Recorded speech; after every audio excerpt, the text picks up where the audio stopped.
Gaslighting is one of the narcissist's most favorite little tricks.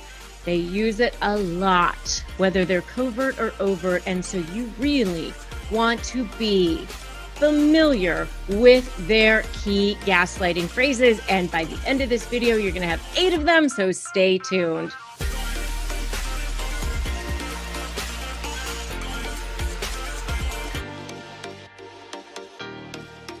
Hi, I'm Rebecca Zung. I am an attorney, I am an author, and I am a narcissist negotiation expert. Negotiating is my specialty.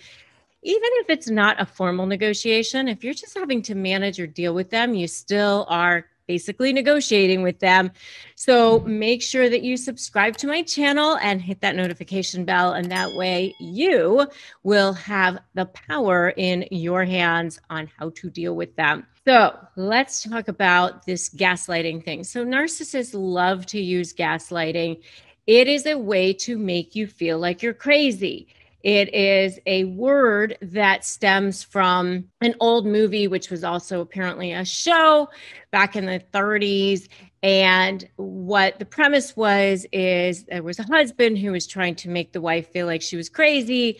So he would blow out these gas lights and she would say, "Wasn't that just lit?" And he would say, No, it wasn't. So that's what he did. Apparently in the end, spoiler alert for those who haven't seen it, which I haven't even seen it myself, but apparently she ends up being onto him, which is going to be the outcome for you, whether you're dealing with them in a personal situation or divorce or whatever your situation is. Maybe it's a probate situation, maybe it's a business partner, maybe it's future clients or people that you're having to deal with in any aspect of your life. It really doesn't matter because you're going to see gaslighting if you're dealing with a narcissist. It's one of the things that they love to do. And so let's talk about gaslighting. So gaslighting, as I mentioned, is a way to make you think that you're crazy. There are many different ways that they use gaslighting. They straight up just lie to your face. They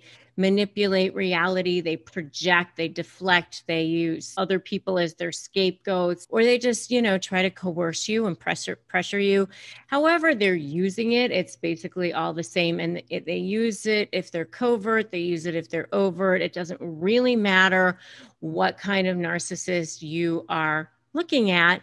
By the way, if you want to know more about the covert passive aggressive narcissist, I have a whole video on that special type of person. Yeah, I had to deal with a couple of them in my own personal life, not as a husband, but people close enough to help me see the light as to what they actually look like, causing lots of drama, trauma, and chaos in my own life. And I know how horrible it is. And this is why I'm on a mission over here. I have a personal crusade, as I'm pretty sure the only lawyer on the planet who actually has a way to negotiate with narcissists. And that's why I have such a personal mission on this. Anyway, let's talk about those 8 gaslighting phrases, shall we? All right. So number 1 is we discussed that and you agreed. Like they say that they've planned something for the weekend. It happens to be your anniversary weekend and they're going away with the boys. And you're like, "You're going away on our anniversary?" And he says, "Yeah, we are. And I already told you that. And you agreed to that." And you're like, "I never heard about this trip ever." But that's the kind of thing that they do. We discussed that and you agreed. So that's number 1. Number 2 is adding "ha" or "can't you take a joke" to the end of a cruel sentence. "Oh, you're just overly sensitive. Oh, can't you just take a joke?" Adding "ha" to the end of a sentence does not make it funny. And it doesn't make it less punchy or hurtful or cruel, which they actually know, by the way, but they think that they're adding "ha" to it so that they get to hurt you, but they don't get to be blamed as a hurtful person. It's kind of really weird and screwed up, I know. I'm not making this up. You all know that you've seen this, right? And so give me a right in the comments if you have definitely seen this before so far. All right, next one, number 3 is changing what you're trying to hold them accountable for. So, you're saying that they were supposed to do the books at the office or something like that. They'll say, "Oh, but look what I've done. I did all of this stuff." And so they're like moving the target so that they're no longer talking about what they were actually supposed to do. I actually had this with somebody who was supposed to do some work for me, like an outside vendor, and they were supposed to help me accomplish a certain task. And when I was trying to hold them accountable for it, they just started telling me about the other benefits that I received from, not even from them, but like people that they introduced me to. And so therefore, I shouldn't look at the fact that they shouldn't be held accountable for what they were supposed to be doing. I know, really messed up. So the next one is, I never did that or said that. You're imagining things. So something that they did or something that they said, they will say that you are imagining. Okay, number 5 is you're way too emotional. So now they're going to take issue with how you're saying it, that you're emotional, you're upset. I don't like your tone. I don't like the way you said that. You are shouting at me. And now you're just talking about that. And again, it's gaslighting to not have to take responsibility. It's about you. It's you're upset, you're emotional, you're shouting. Even if you're not shouting, even if you're like talking like this, you're shouting at them. And so now you're the one who's the problem. So, why they use gaslighting is it's a way to destabilize you, get control over you, and, make you think that you're crazy. And so that you don't see who they really are. You start to question your own mind.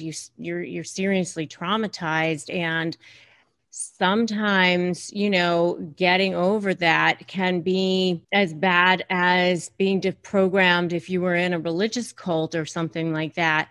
You have to really reprogram your brain. You have to really change your neuronal patterns. I was actually talking to a client yesterday, and she was saying that she actually went to see Joe Dispenza speak like 5 times in a whole year because of having to reprogram her brain and reprogram her neuronal patterns and all that. And so that's the kind of thing that they do and why they do it. And especially when you're negotiating with them, you want to make sure that you start to see it, because then it will be much easier for you to realize, oh, that's off. I know my tone wasn't bad. I know we didn't discuss that. I know I never agreed to that.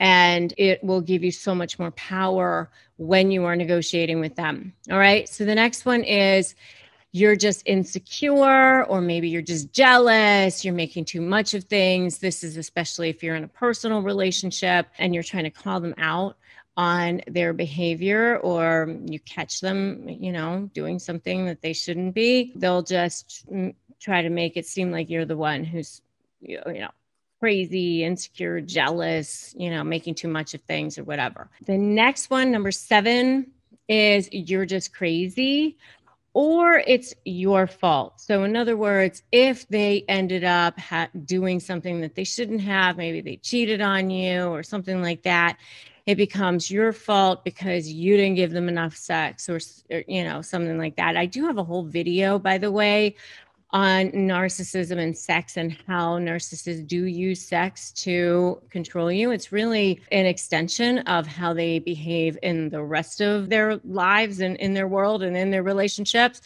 But it can be especially hurtful and demoralizing. So if you want to check that out, you definitely can. And the last one is that never happened. So, things that happened that happened, and you even have proof that they happened, they will literally, without blinking, say that never happened. I'm often reminded of the George Costanza, where, in Seinfeld, where he was like, it's not a lie if you believe it. And so sometimes I wonder if they actually believe their lies or not. But that is one thing that they do. The key is to understand that this is what they do. It is a way to try to shift your reality and question your own mind. And the key is in starting to look at it, observe it, see it for what it is, almost see it as like a third person, and recognize it when it happens, especially in negotiations, so that you can just hold steady, hold fast, and be able to know what is real and what isn't. And this, this definitely happens when they move goalposts and they change deals and all that sort of thing too. So if you are negotiating with a narcissist or with anyone, I do have a free Crush My Negotiation prep worksheet. So make sure to grab that at winmynegotiation.com. Also join my free private Facebook group, Narcissist Negotiators. I will drop links to both of those below. And if you like this video, give it a like, thumbs up, give it a share it out with your friends, family, so that people can understand what's going on. And if you haven't dropped me a comment, do that now, and subscribed and hit that notification bell. I'm Rebecca Zung. Always remember that today, right now, is a perfect time to start negotiating your best life. And I will see you in the next video. Thanks for stopping by.